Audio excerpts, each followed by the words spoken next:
Перед стартом летнего сезона для работников детских лагерей провели курсы повышения квалификации. Участникам рассказали о нюансах организации детского питания, особенностях правильной планировки дня. Организатор встречи – Институт повышения квалификации. Всего в регионе будут функционировать 34 лагеря дневного пребывания на базе школ. В Ингушетии в летней оздоровительной кампании будет охвачено около 5000 детей. Первую смену примут 20 июня.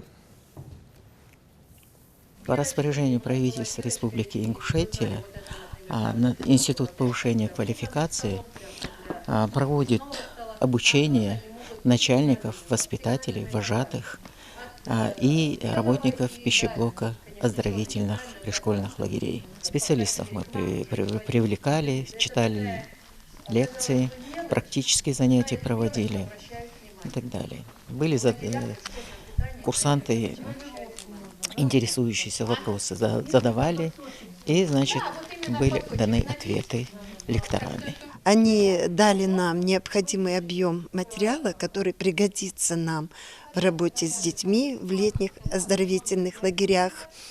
Хочется поблагодарить их за эти интересные лекции и пожелать детишкам прекрасного летнего отдыха.